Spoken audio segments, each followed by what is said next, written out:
mic. Yeah. All I need is one mic. Yeah. All I need is one mic. Hey everybody, welcome back to One Mic, where I watch shit so you don't have to. And today I'm here to talk about Season 6, Episode 12, the penultimate episode of the entire Better Call Saul series, entitled Waterworks. Title has, I think, almost like a triple meaning, maybe. It could play up on Kim's job at, what was it, Palm Coast Sprinkler? I have it written down here in my notes somewhere. Whatever the fuck. Yeah, it's Palm Coast Sprinkler. You know, the sprinkler place.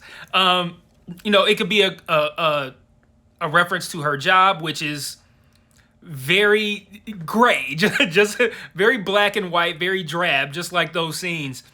It could reference that job. It could also maybe reference her conversation with Jesse at the end that takes place during what looks to be a torrential downpour. And I love that scene, and we'll talk about it a little later. And then, of course, it obviously very directly refers to her breakdown on the bus, which, again, another great scene. I'll talk about that a little bit more later as well. But, man, what an episode. I love this episode. Probably one of my favorite episodes of the series. And it's funny because I feel like I heard a lot, maybe, I think it was episode 10, 9 or 10. One of those episodes, it seemed like every podcast I listened to, everybody was saying, this is one of the best episodes of the series. And I'm like, I mean, I don't know. It was good, but it wasn't like, oh, this is the best episode. This one, this is one you're going to remember. I'm not going to go so far as to say this is Better Call Saul's Ozymandias, but like, this was a great episode. And I think that a lot of that comes from this episode paying off a lot of the just the tension, I think, that we've been holding, just wondering how these things were going to happen, and then paying these things off in a satisfying way, I think really made this episode resonate. You get a whole lot to love here. You get we get Kim, we get the update on Kim. And the thing is, we've seen Kim throughout the entirety of this show. But once we began to love Kim, and just to make no mistakes, we here at One Mic are a Kim-loving team. If you don't fuck with Kim, we don't want you around. Like, we're a Kim team over here.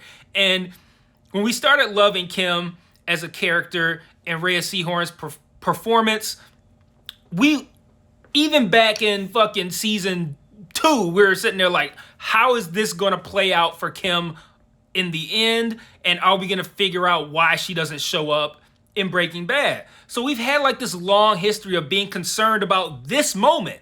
Like, we didn't know, but this episode is what we have been waiting for years now. So I think like paying off that and paying it off in a satisfying way, I think helps this episode. The breaking into the one guy with cancer's house. And for the record, I don't know this character's name, but I'm going to call him Stuart, because he plays a character named Stuart on Big Bang Theory. So I'm going to call him Stuart. But just so you guys know, when I say Stuart, I'm talking about the rich guy with cancer that Gene is robbing in this episode and grifting in the previous one. And then the ending with Marion kind of discovering who he is. Just so much great stuff here. But, I don't want to spend a ton of time on it, even though there's so much to talk about in this episode. But I kind of want to hit the big moments, right? So I want to start with Kim. We see her in the Gene timeline in black and white. She's older now, no more ponytail. We can tell she has a different hair color, even though it's in black and white, because she's very clearly not blonde anymore. She dresses a lot more plainly.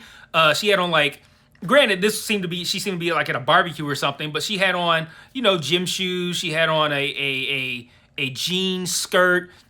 Not the kind of life that we would expect from Kim Wexler, who we're used to seeing with ponytail, heels, pencil skirt, walking around, handling business, making big moves, having an important, busy life that matters. And now here she is just fucking serving deviled eggs at a barbecue. And it just, you could tell this is not the life that I think she had envisioned for herself prior to meeting Jimmy. Then she's got this wag boyfriend who I was hoping this wasn't her husband. This dude is so fucking passive. He's all like, oh, this isn't mayonnaise, but it's kind of close. What do you think? What do you think? What do you think? What do you think? Like, he doesn't know how to make a decision for himself or feeling kind of way. He's just like, yeah, well, what do you think? What do you think? And then he's, and then one of the best scenes in probably the history of the show is hearing them have sex and hearing him go, "Yep, yep, yep." Like, well, how do you even write that? Like, I feel like there's no way that there's any man on the planet who says "yup" on every thrust. Like, I can't imagine it. But she works at Palm Coast Sprinkler, which we knew. The job seems just, again, like something that's just not for Kim. Like that very by the books, day by day, bland, ordinary ass life, which for a lot of us is perfectly fine. That's what we want. But for Kim, she's living that life of a lawyer, trying to help people, making big moves and decisions. And now she's sitting here at this Palm Coast Sprinkler, like looking up part numbers and like doing like web design, blowing out, singing birthday cakes, singing happy birthday and blowing out birthday cake candles. But like, man, she just, it's you could tell that this is not the life for Kim. And then we get our first, I think, I don't know if it was the first chronologically. It's the first one I'm going to mention. But the first of what I think is many, many great moments in this episode, which is the call from Gene, which we saw, I can't recall if that was last episode or 2 episodes ago. It feels like it's been an eternity in between these episodes, at least for me. But we see the other side of the call that the half that we didn't see. And I think a lot of us kind of assumed that he never got to talk to Kim. But we find out that he did, and I don't know about you guys, I was really fucking nervous for how this call was going to go. And this is, again, speaks to the brilliance of everyone who works on this show. Because they knew, by not letting us hear the conversation and only showing us Jimmy's reaction, Gene's reaction, Saul's reaction, that it was going to make this moment 100 times more intense, because we have no fucking clue what's going to happen, but we know how he reacted to it. And I think that that's brilliant. If you don't have that scene with him having the conversation, us not hearing it and seeing his reaction, if this call happens, I think we're waiting more for like, oh wow, what's going to happen here? As opposed to this feeling of dread, like what's going to happen that's going to make him react the way he did. So brilliance in how they set that up, and then they pay it off. He's being very Jimmy like on the phone at first, very cool, very casual. And listening to it at the time, I'm thinking like, this is kind of weird because he's acting like nothing happened, like like they just maybe broke up like a couple of weeks ago, or maybe they haven't broken up at all, as if the entire Breaking Bad series of events never happened. He's talking to her very calmly, and in the moment, I thought this seems kind of weird. Like I don't know why he's being so cool and casual. In retrospect, now think about when this conversation takes place. This conversation takes place post Breaking Bad. We opened this episode with Saul seemingly purposefully delaying what we find out to be him meeting with Kim to finalize their divorce papers. And then we later see that scene again, and he treats her like shit. I mean, like, he's totally dismissive, insulting, indifferent, have a nice life, Kim. He's a complete piece of shit. So when you think about that, when you have that, now you have that context and you look back on the conversation at Palm Coast Sprinkler, it makes it even worse that he called her and pretended like nothing hadn't happened. And we find out it had been 6 years, so we could presume that it's been 6 years since that divorce paper signing. So the last time she heard from him, he was a complete dick. And then he calls her up and is just super cool and casual and just like, yeah, how's it going? Yeah. I was like, that makes it that much worse. And again, speaks to the brilliance of everyone who works on this show, the writers, the directors, everybody, that they made this scene so great from 2 different angles. They made it great from the fact that they set it up with us not hearing the conversation and seeing his reaction, so we enter the conversation with that feeling of dread. And then, in retrospect, we look back at that conversation, and it's even more fucked up than it felt at the time, because we now know how shitty he was to her at the divorce paper signing. So, like, again, this is the kind of incredible work that this show and this staff has done consistently throughout this series and throughout Breaking Bad as well. Great stuff here. She tells him it's been 6 years and that he should turn himself in. He like flips it back on her. He's pretty ruthless toward her. He's kind of a dick. And then she looks like she's about to hang up. And then he kind of calms down a little bit. And then she says she's glad he's alive and hangs up. Then we see her arrive at Albuquerque. And I'm sitting there like, what the fuck? What is going on? And she shows up at... Well, first she goes to court. And I'm already like, okay, what is she doing here? And I love how they even set that up with her going into the parking garage. And I'm like I'm coming to the realization that she's coming to court. Because I'm like, wait, isn't this where Mike worked at? Like a dumbass. Is this where Mike worked at, that parking thing? But she shows up at court and sees someone, which I felt like this was a tad bit heavy-handed for her to see like the new version of herself complete with ponytail. Like, I feel like they should have gave that person a different hairstyle and she could have just looked in and been like, made the same connection, and we could make the same connection. Like, oh, that's Kim looking at like a new version of Kim. Putting her with the ponytail felt like you really wanted us to understand that was supposed to be new Kim. It was a little bit too much, but she's at the courthouse. Then we see her pull up at Cheryl's house, Howard's wife, and she hands her some paperwork. And I'm just like, in my head, I'm like, please don't let this be a confession. And sure enough, it's a fucking confession and tells everything, complete with Jimmy's involvement, all that stuff.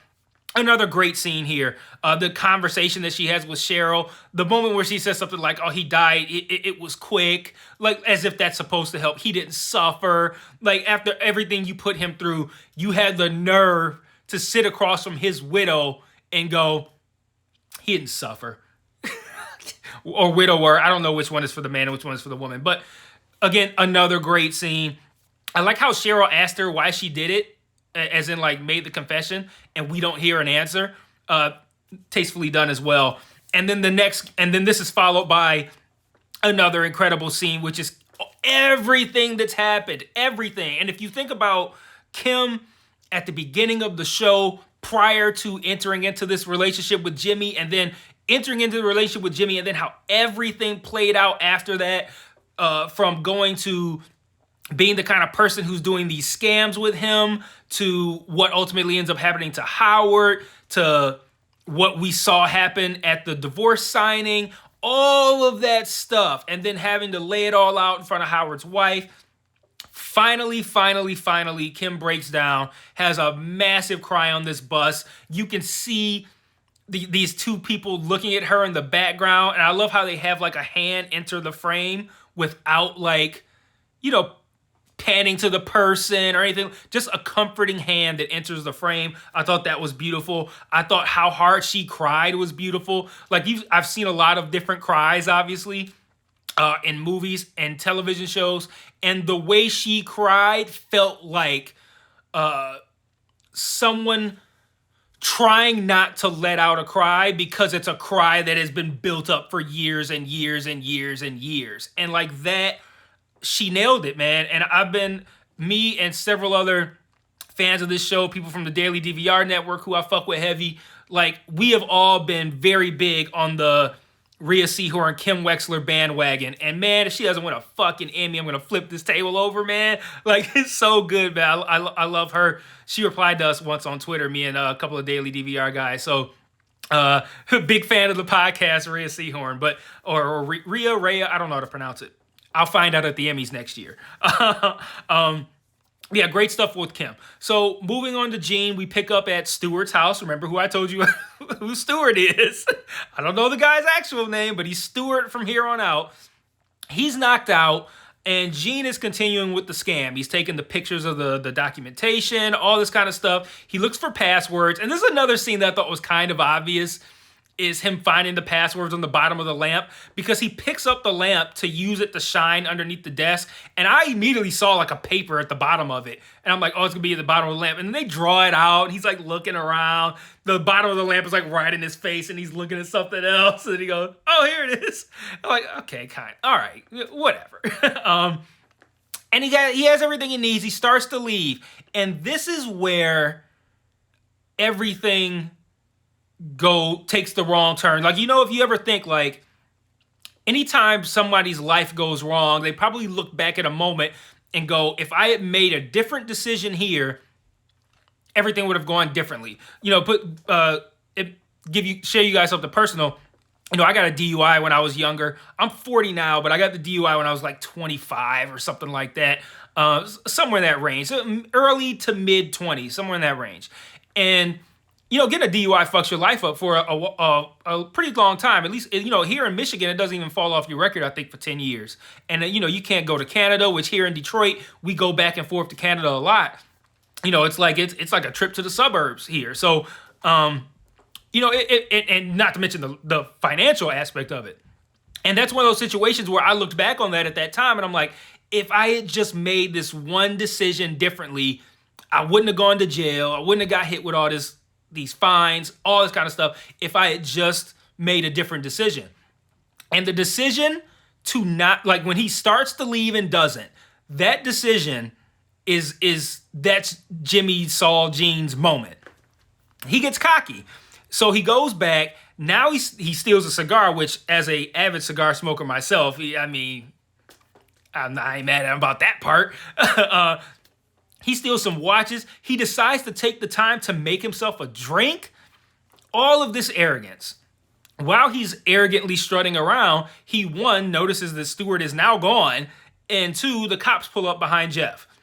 They're not doing anything. They're eating fish tacos, but of course Jeff is freaking out. And ultimately, what ends up happening is Jeff pulls off erratically, rear ends a van, and I don't know, I'm assuming he did this on purpose. This allows Gene to escape. And like I said, this moment is what changes everything because obviously if it wasn't for his arrogance, he would have left. But like this led to Jeff getting arrested, which then led to calling up Marion, which then led to Marion figuring out who he was. And now you couple her hitting the life alert, saying the name Saul Goodman. That's all she had to do was say the name Saul Goodman. And now they know Saul Goodman is in Omaha, Nebraska. And then you couple that with Kim's fucking confession that lays out everything that they did, and he's fucked. And all he had to do, he didn't even have to like not do the crime. Like I looked at my situation like if I had not driven or if I had let somebody else drive, he could have still did the crime and gotten away with it. It was the arrogance of not leaving when he could have and hanging out in a situation like that. They already laid out the stakes for why this was a bad situation the previous episode.